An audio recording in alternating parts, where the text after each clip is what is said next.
just like it was last year, the Aam Aadmi Party government has once again allocated a major chunk, 24% to be precise, for education. Now, this is the Delhi's education budget now stands at a whopping 11,300 crore rupees, and a significant portion of this money will be used to add 10,000 new classrooms in the city. Now, the other focus area for Delhi's budget is healthcare, and with an allocation of a little over 5,700 crore rupees, the Delhi government plans to infuse a large portion of this money to improve primary healthcare. And it also expects that to achieve that goal with the expansion of the Mohalla Clinic Network, which it's already trying to put in place even as we speak. Now, in this budget, the Delhi government has also proposed to support over 7,500 crore rupees to local authorities. That's the amount that they will give them. That's almost 16% of the budget. Now, a remarkable feature of Manish Sisodia's budget for Delhi is that the government has not announced any new taxes. Now, this is the third tax-free budget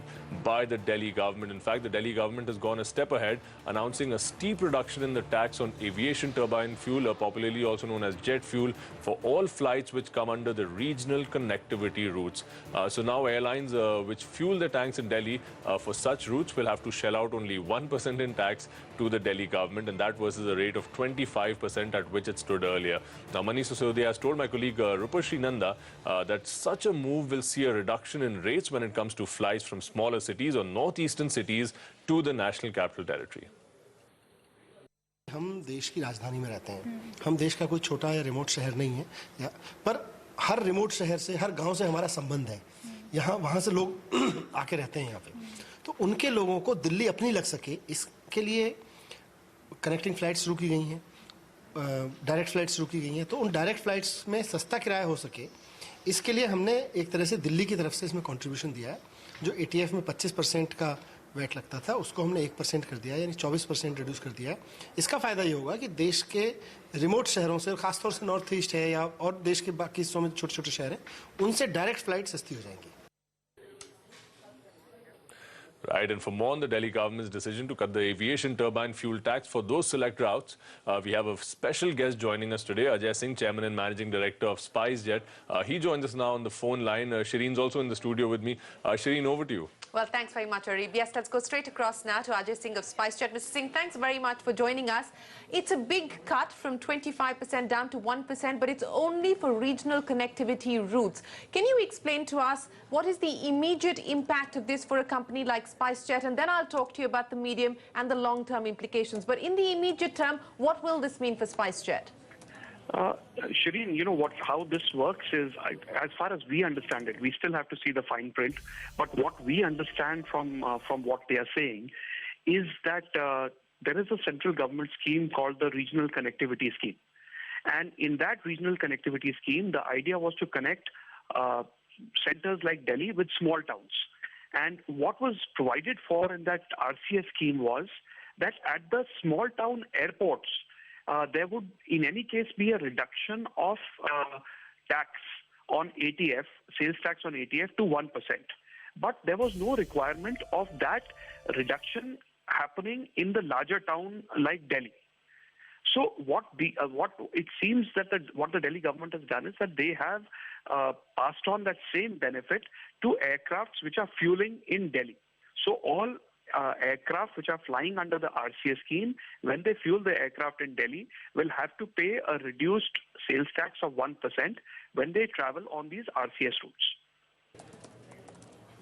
Can you take me through what is the capacity that you're currently deploying towards the RCS routes? And hence, if we were to extrapolate that in terms of financial benefits to Spicejet, what would they accrue to?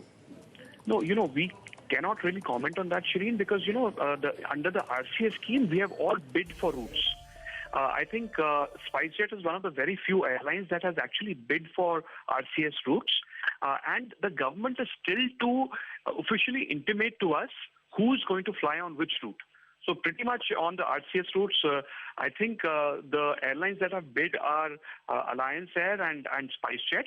And, certainly, if those routes are allotted to us, there will be benefit from this particular ruling.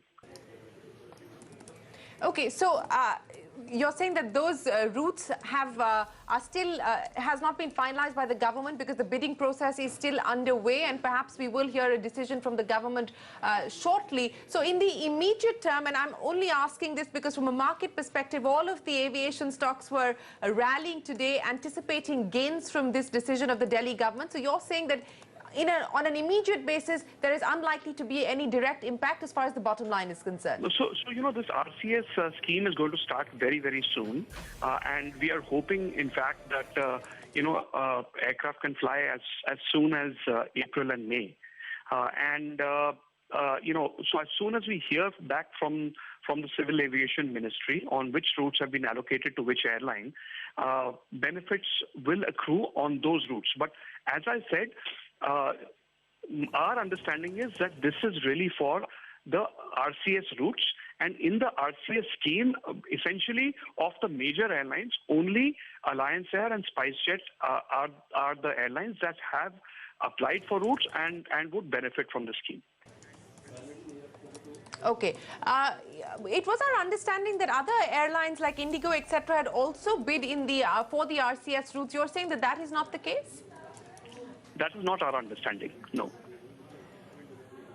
That is not your understanding. From a long-term benefit perspective or a medium-term benefit perspective, if you indeed do get these routes allocated to you and you do start flying over the next 2 months or so, explain to us how this will work and what it will eventually mean as far as SpiceJet is concerned.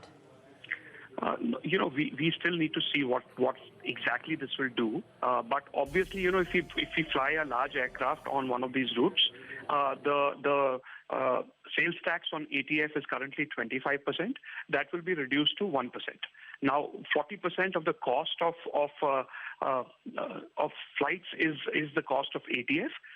And therefore, if the tax on this gets reduced 24%, essentially you are looking at a 10% overall reduction in cost for those particular flights, which is pretty significant in aviation terms.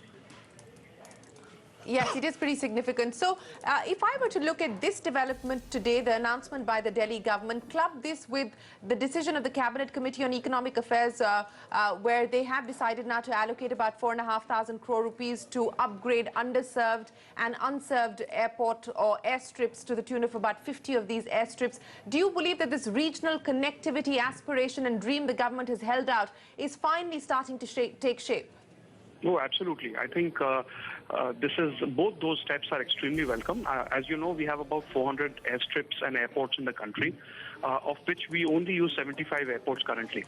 And, this Cabinet's decision to upgrade up to 50 airports using this additional money, 4,500 crores, will certainly help a great deal in providing these airports providing capacity at these airports and having airlines be able to fly to these airports. So certainly, I think it's a great move on the part of the central government, and all these measures which help reduce aviation cost, measures of the sort that the Delhi government has taken today, they are all welcome and they will all help boost regional connectivity. A final question, Mr. Singh, before I let you go. I know that you're still awaiting to hear what the government intends to do as far as the bidding process is concerned, but eventually, what is the ballpark that you're working with in terms of the kind of fleet capacity that you will deploy on these RCS routes? There are certain limitations to the number of routes that government allowed us to bid on, and we are taking an active part in the scheme, and there will be a significant number of routes that we'll be flying to. Significant number of routes, and you do expect the government to come back with their decision fairly shortly. Ajay Singh, always a pleasure speaking with you. Thank you very much for joining us and taking us through the implications of the Delhi government's decision to bring down the ATF VAT to 1% from 25%, but only for select routes. Arif, with that, it's back to you. Right. Thanks, Shereen, for taking us through that conversation.